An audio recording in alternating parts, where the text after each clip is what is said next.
Salam sejahtera buat penonton tayangan video ini. Saya tertarik dengan komentar-komentar dari masyarakat tentang adanya keputusan dari Pengadilan Tindak Pidana Korupsi yang mengadili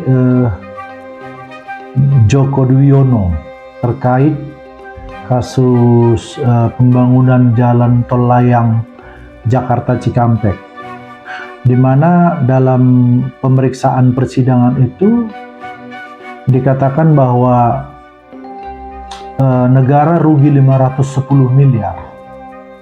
Nah, akan tetapi tuntutan dari saudara jaksa penuntut umum itu adalah 4 tahun. Lalu kemudian oleh hakim diputus 3 tahun. Dan ada beberapa teman-temannya yang lain itu memang rata-rata diputus 3 tahun. Lalu kemudian masyarakat yang mengikuti dan mendengarkan hasil keputusan itu komplain, karena memang tuntutan maksimal dari pasal yang didakwakan oleh jaksa penuntut umum itu adalah 20 tahun. Jadi memang menjadi mengusik rasa keadilan ya, karena putusannya 3 tahun. Tapi saya ingin mengomentari seperti ini, bahwa keputusan yang dibuat oleh hakim itu semata-mata kesalahannya bukan pada hakim itu saja. Meskipun nanti kalau kita mau membahas secara lebih mendalam, ya kita melihat ada juga rasa ketidaksensitifan dari hakim itu untuk menghukum para pelaku korupsi ini. Tapi maksud saya begini, harusnya jaksa penuntut umum tidak menuntut dengan 4 tahun. Karena memang ada semacam hukum tidak tertulis di antara hakim dan jaksa ini. Kalau misalnya jaksa itu menuntut rendah, jarang sekali hakim memutuskan lebih tinggi dari tuntutan jaksa.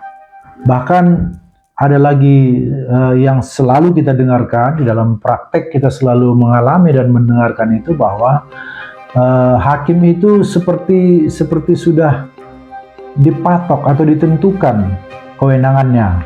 Seperti itu ya, meskipun sebetulnya tidak, secara hukum tidak bisa dipatok, tapi itulah yang kita alami sehari-hari. Jadi misalnya kalau jaksa itu menuntut suatu tuntutan pidana, maka hakim harus mengabulkan 2/3.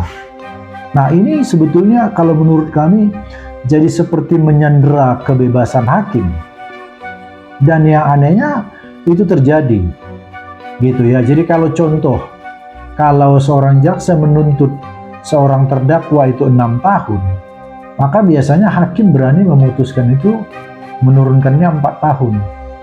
Tidak berani hakim itu jarang, bukan tidak berani, tapi jarang sekali rasanya hakim itu berani memutuskan 2 tahun atau 3 tahun. Nah, itu yang saya katakan tadi, ada jadi semacam ketentuan tidak tersurat di antara mereka. Nah, jadi saya pikir ini tidak baik juga. Nah, kembali saya kepada persoalan Joko Dwiono ini. Nah, kita mungkin marah karena hakim itu memutuskan 3 tahun akhirnya. Nah, tetapi kenapa 3 tahun? Karena tuntutannya juga terlalu rendah.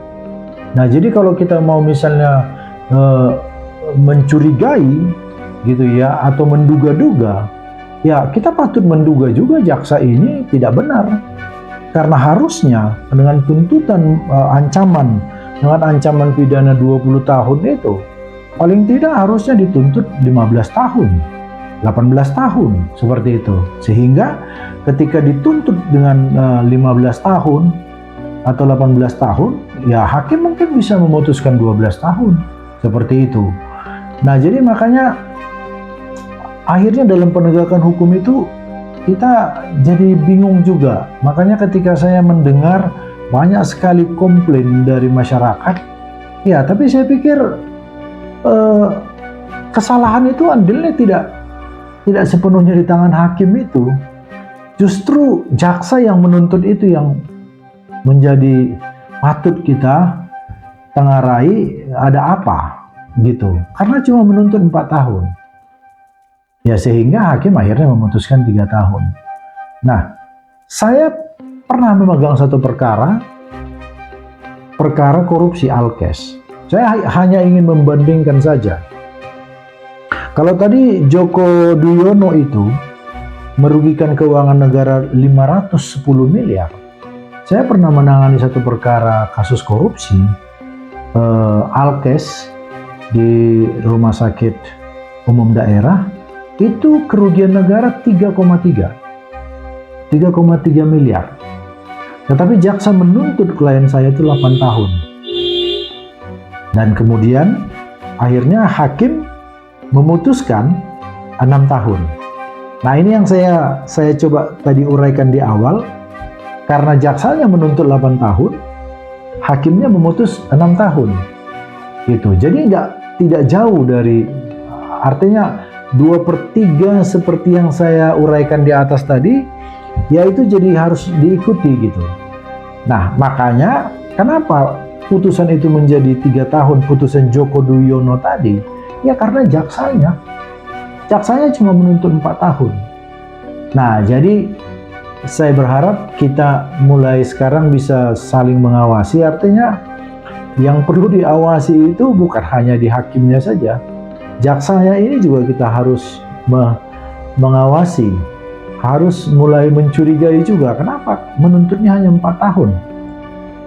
Kalau saya bandingkan dengan perkara yang pernah saya pegang itu, sangat jauh perbedaan kerugian negara. Dalam kasus jalan layang tol Japek ini, Jakarta Cikampek, kerugian negara 510 miliar. Sedangkan kerugian yang dilakukan oleh klien saya itu 3,3 miliar. Tetapi tuntutannya 2 kali lipat. Tuntutan jaksa waktu ke klien saya itu 8 tahun. Sementara ke Joko Duyono hanya 4 tahun. Nah, jadi mari kita mulai sekarang memang ya harus mengawasi semuanya. Begitu kira-kira. Jadi semoga pengalaman-pengalaman ini bermanfaat buat kita untuk menjadi saling kontrol. Terima kasih.